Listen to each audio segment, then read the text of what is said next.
May I welcome on stage Mr. Hari Ranjan Rao, Secretary Sports, Ministry of Youth Affairs and Sports, Government of India, Mr. Vidushpat Singhania, Treasurer, Sportscom, Mr. Jalaj, Dani.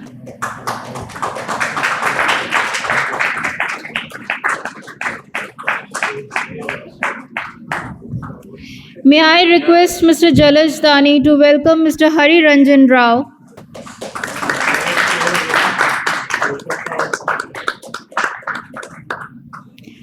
May I request Mr. Jalaj, Dani for the opening remarks, please. As they say you save the best for last. We couldn't have had a more enriching full day. We started sharp at 10 and we will end a little bit past 5:30. It's been very inspiring to listen to everyone and all the engagement that has happened outside the room. But as I said, we couldn't have had anybody better than the sports secretary himself. We have, as Sportscom, met him, we have engaged with him, and he's been very open to inputs. Also, more importantly, if you really think about it, the number of things that have happened just in the last 2 months, the pace at which we are bidding for the Olympics, the work that has happened and translated into something more concrete as far as Commonwealth Games that India will host. If you see the kind of work that has happened in the sports code, the act, the anti-doping, all this has happened in the last few months, and that just gives us as industry players a lot of confidence that foundation has been laid, and now it's for all of us as individual industry players, partners, and opportunity to collaborate with the government, both at the central and state level. So from that angle, we couldn't have asked for anybody better to recap the full vision of the Honorable Prime Minister and the Government of India for all of us as Sportscom. So I just want to thank him. I wrote to him. I didn't give up. Friday, I wrote to him on Saturday.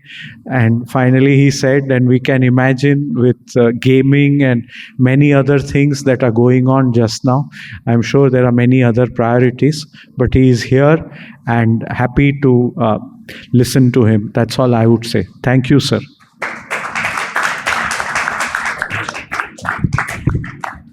Thank you, Mr. Dani. Now we move into the release of the white paper on Beyond Instinct, India's Sporting Future in Data. This white paper is an important step in highlighting how data management can shape the future of Indian sport. This white paper is a collaboration between Sportscom and CoLearn, and we extend our sincere thanks to all who contributed to its making. We would like to acknowledge the invaluable insights, views, and suggestions shared by Mr. Subramanian Ramakrishnan, founder and CEO of Sports Mechanics, and Mr. Udit Seth, Senior Vice President Sportscom and Managing Director TransStadia, which added great depth to this white paper. May I now also invite on stage to join Mr. Subramanian Ramakrishnan, founder and CEO, Sports Mechanics, Mr. Udit Seth, Senior Vice President Sportscom, Mr. Vivek Singh, Senior Vice President Sportscom, Mrs. Mona Lisa B. Mehta, Vice President Sportscom, Commander Rajesh Rajagopalan, and Ms. Srishti Jain, founder and CEO of CoLearn. May I request Mr. Hari Ranjan Rao, Secretary Sports, and other dignitaries on the dais to launch the report, please.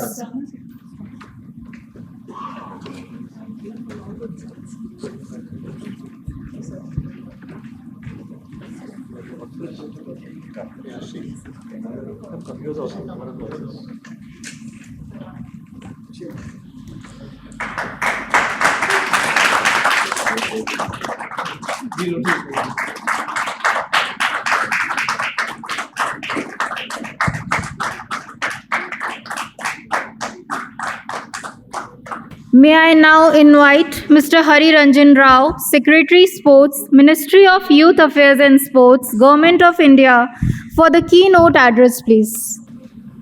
Respected Jalaj, Dani ji, Vidushpat ji, and all the esteemed guests who are present in this room, I am really honored to be invited today for this conclave. And I must confess that this is almost the end of the session, and how difficult it is for all of you to stay on after having sat through continuously since 10 a.m. So to that extent, I further want to thank all of you for having that patience and your valuable time.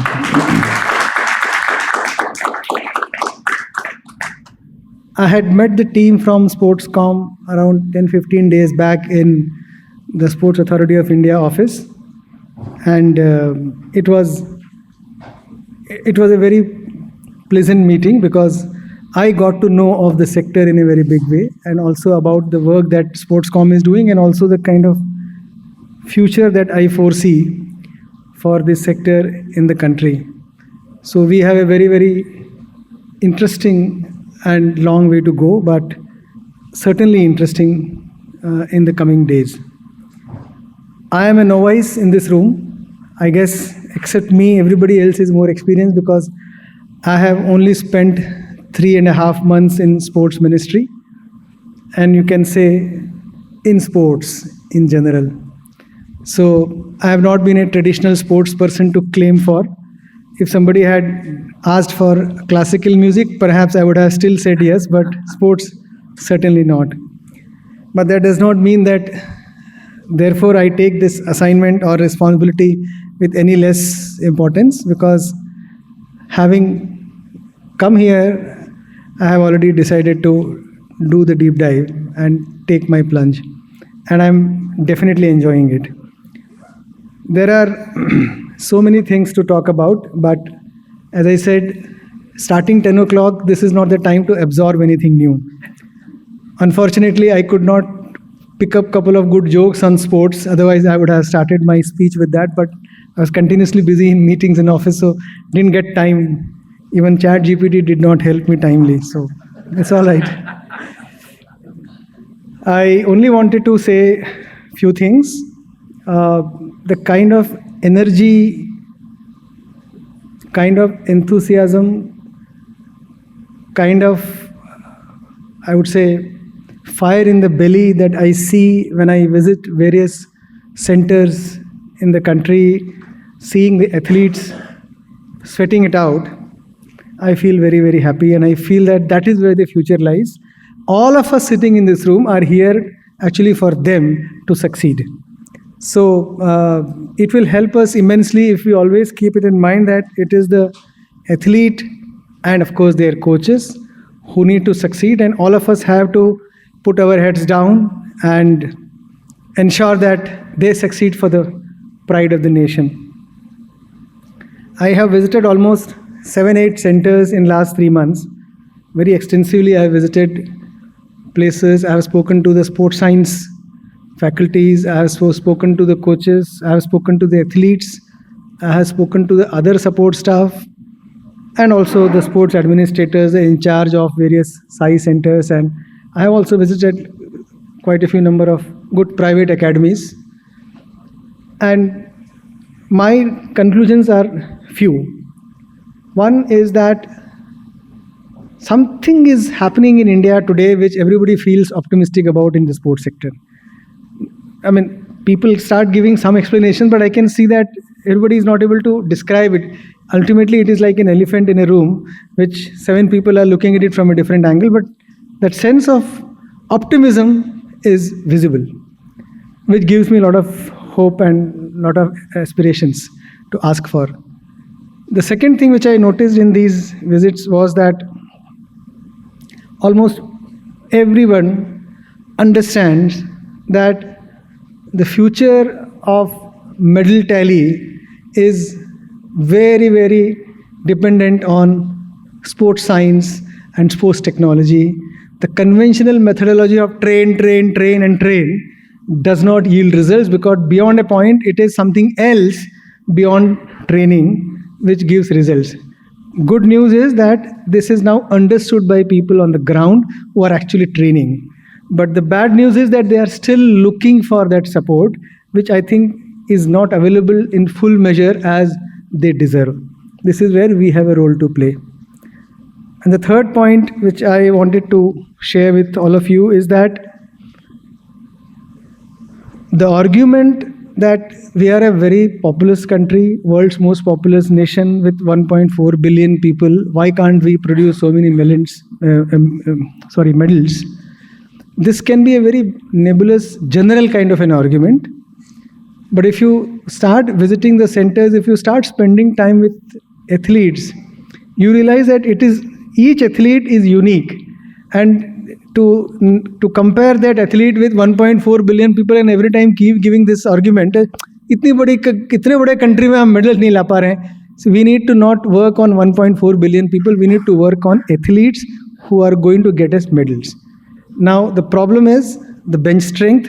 Perhaps we are doing a lot of good work now, but I think we need to increase the kind of effort that we are making only by 10x. And that will start yielding better results that I am very confident of. I also sat with my team in SAI and in sports ministry. I've tried to understand as much as possible. So we have, as you are all aware, that we have categories of high priority sports, general sports. I think time has come now for us to start looking at all the possible sports that we play and that we do not play. We have been thinking in these lines because there is a typical resource crunch. So whatever is available, little resource, little financial support, let us try to prioritize it. That is how the way I think. But when we start giving example of 1.4 billion people, then I think we should slightly more liberal in terms of resources. And I don't see any reason why our athletes cannot excel in any sport that we take up.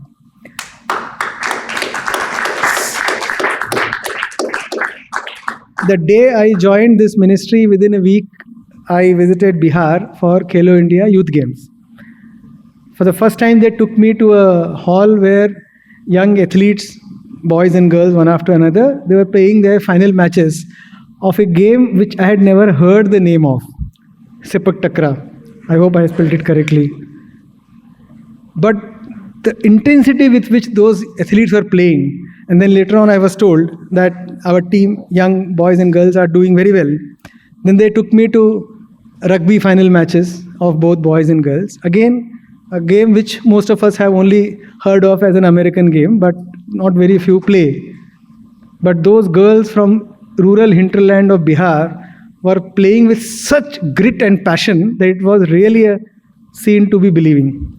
So the point I'm trying to make here is that, one, we need to promote all the sports, irrespective of whether we have won medal in the past or we are likely to win medal in Los Angeles.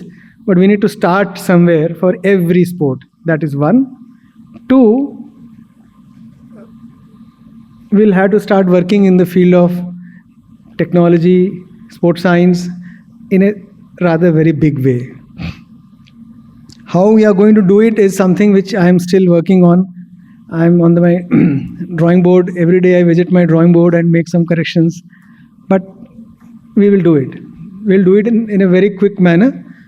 Sports Authority of India, because I'm also the DG these days, has its own mandate and challenge. I guess its hands are full. Actually, everything is full. Hands, mind, everything is full. But that also needs to be given much more support, because very limited number of people are trying to deliver something which is like 10x of what they can do. So I think everywhere the scale is becoming important. And that brings me to the issue of today's conclave, because the topic you are given is giving wings to the dreams. So giving wings to the dreams is something which is so important. But we will have to not only give wings, but we'll also have to give the nutrition for those wings to take off, and also the injury prevention techniques, as Bibu Nayak would say, so that the wings do not fall off on way during the flight. as far as sports goods manufacturing is concerned, because this Sportscom is a very good umbrella platform, which I am delighted. Another thing which I have learned in last 3 months, please tell me whenever the time is over. Another thing which I have realized in last 3 months is that, interestingly, sports is one area which nobody can claim single-handedly that it is my contribution or I have done this. Neither the government nor the federations, poor fellow unfortunately, nor the athlete, and coaches certainly not. And you can also add state governments and industry and businesses and everybody. No one individual or one stakeholder can claim the fame. It is a different issue that when the medals are won, then athletes are normally on a high, so and they have the right to take all the claim. But they also know in their heart and heart that had they had tried on their own, they would not have been able to reach there. So one thing that I understood is that without taking the federations on board, without taking the industry on board, and industry I don't mean only the manufacturing industry, but the entire private sector, and without taking the coaches on board and sports administrator, which is again a very nebulous definition, because I don't know who is a sports administrator, because there is no such degree given as sports administrator. But I have met large number of people in last 3 months who claim themselves to be sports administrator. So I was asking one time that if I am an administrator and I am handling Department of Sports and I am not claiming to be a sports administrator, then who else is claiming? I didn't know. So sports administration is another area which is slightly nebulous but very important in my view. Everybody will have to play their role critically, but again keeping their heads down and just remain very, very focused on what we eventually want to achieve. But yes, we will also have to accept the fact that the final glory will be to the athlete who will go and stand on the podium and not any one of us. But we should be content with taking that pleasure and taking that happiness out of her glory. So that's the way this sector functions. I was also visiting my centers to ask about the various consumables and equipment they use. That is where one of the issues that came up. So when I had joined the ministry, I asked about the mandate that we have in the ministry. So I was told that sports goods manufacturing as a subject does not separately exist, because it is part of the DPIIT's general manufacturing as an activity. So I was told that some initiative has been taken, but it is still to reach any final stage. So I am delighted to share with you today that now sports goods manufacturing has been now made a separate subject under the Ministry of Sports.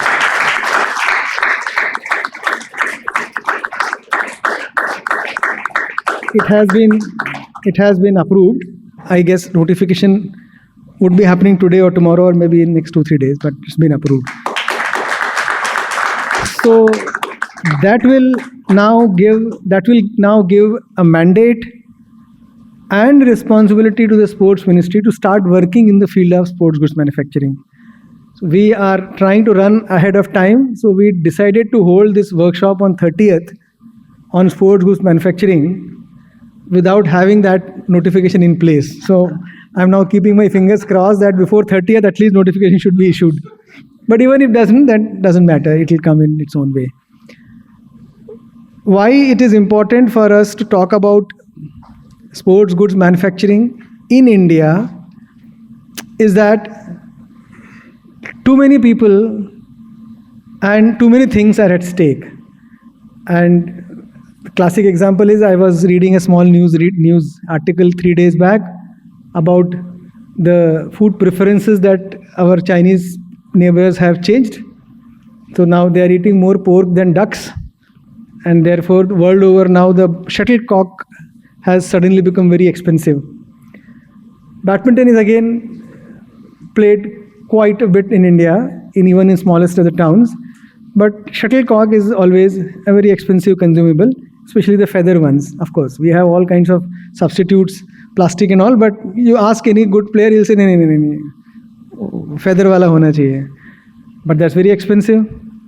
But have we invested in our R&D labs to look for alternatives? we perhaps have not, or maybe some of them would have already got some award today in startup in the morning and I'm not aware, so kindly pardon me for that. So there are, I gave one example, but there are hundreds of such areas where we need to have innovation, we need to have our own patents and our own young budding entrepreneurs trying to set up things here and also cater to the market. We also have today here in this room, and we are meeting all of them on 30th, about our own homegrown manufacturers who have proved their talent in Meerut, Jalandhar, Ludhiana and all those places. But now we need to think very, very big, 100 times bigger. And that's possible. That's possible because, one, we are already a very big market. Two, the kind of effort that we are making to bring in sports becoming part of life in the country and grassroots level sports popularization and then talent identification and all that, our consumption of the sports goods will also increase multifold. So if we do not address them very quickly, we will again be dependent on imports and on other companies. I'm not against any other company.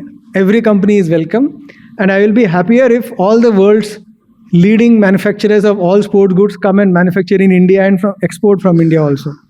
So that is a very good thing if that happens. We need to actually sit with each and every sector, each and every manufacturer, and understand from them what are the bottlenecks that they are facing and how we can resolve it. The presentation that I saw from the Sportscom the other day very clearly, lucidly mapped out issues that they are facing, which now we are duty bound to address because that's my mandate. But otherwise also, we are very, very optimistically looking forward to this particular development. We talked about sports technology. You had professors from IIT Madras today. IIT Delhi is also doing something very interesting in biomechanics. We have, I think, still not fully tapped the potential of the humongous amount of data that we are creating every day in our fields in the country. Googles of this world and Facebooks and Metas of this world have already sufficiently tapped India's data capacity and have enriched and have come up with all kinds of models, Llama and all that.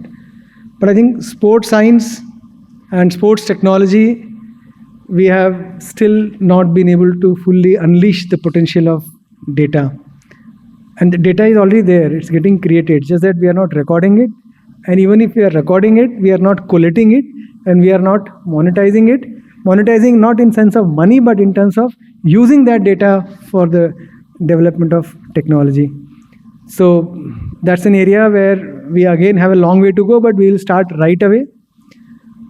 National Center for Sports Science and Research, Bibhu Naik is sitting here. I reviewed the whole project last week, and I was I must say that I was very disappointed because the way it should have grown, it has not been allowed to grow. But my promise to him is that we will allow it to grow and become a landmark institution in the country to be able to help everybody. Because that is something which cannot function like a small arm of one organization and work like a appendage to the sports ministry. It has to be a full-fledged institution in itself, catering to everybody in the sector in the country and beyond. So exciting times ahead. I am not today talking about importance of Sports Act which has been passed, because that's something which all of you know in this room, and many of you are affiliated with federations, so you know the importance of the kind of discipline it will try to bring. Again a huge task, but with the help of everyone we should be able to reach there. The Khelo Bharat Niti, the national sports policy, is very ambitious. When I shared that policy with many of my colleagues, they said, you have become very ambitious. But the problem is that policies have to be ambitious. How can we have a policy which is not ambitious enough? So the ambitions, if we have ambitions, then we can try to achieve them, and that is why we are here.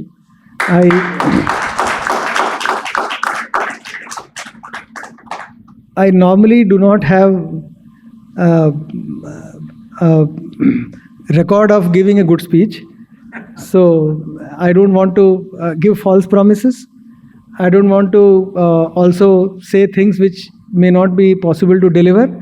But I only want to assure you of one thing, that you will find my support and my ministry's support and the Sports Authority of India's support of any good initiative that we try to do for the benefit of the sports person and the sector.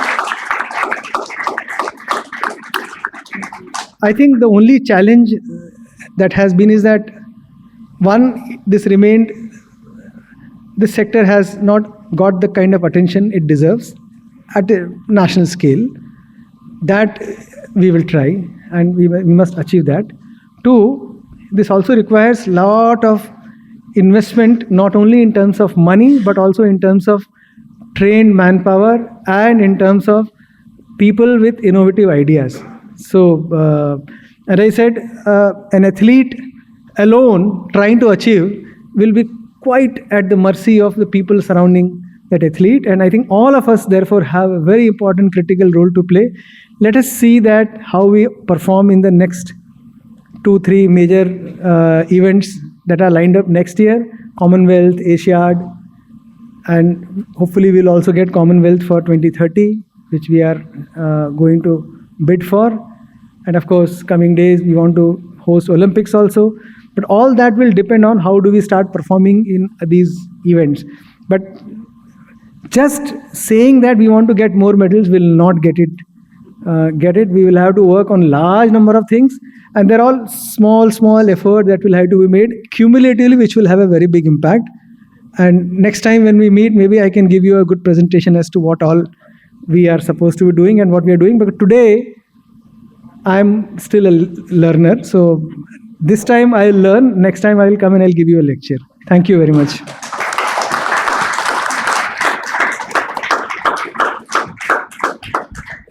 Thank you, sir, for your insightful address.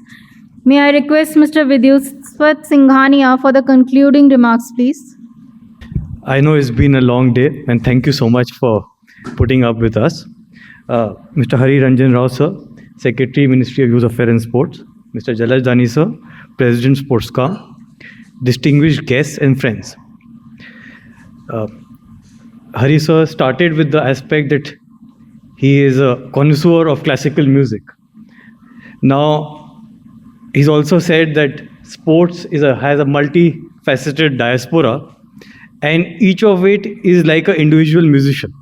And I think we need a master conductor like sir to get us all in harmony so that we as a sports nation can succeed. So we look forward to your guidance in this aspect so that we can work in harmony and make a sporting success of India, sir.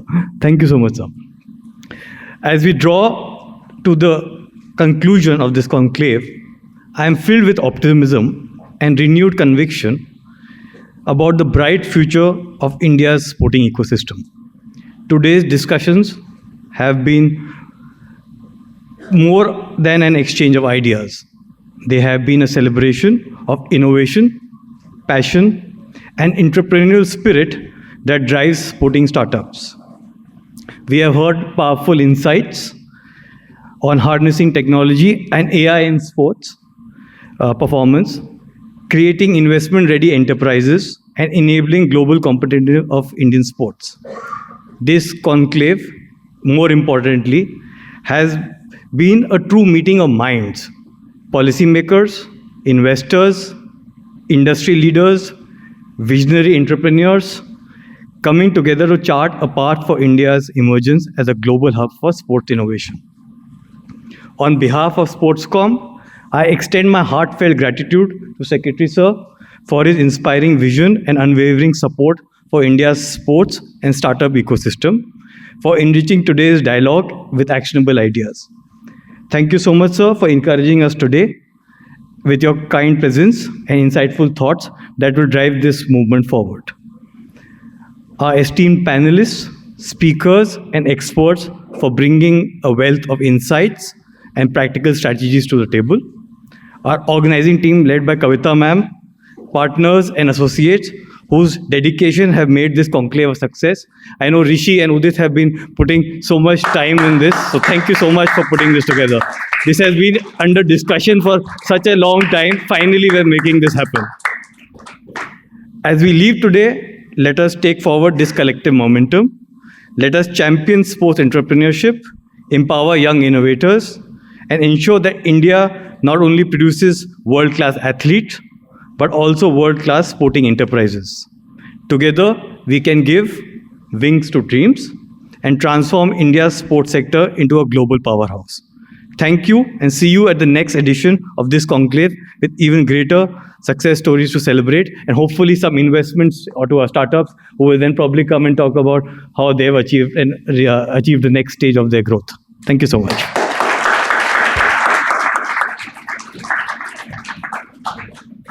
May I request Mr. Singhania to felicitate Mr. Hari Ranjan Rao, Secretary Sports, and present our token of appreciation.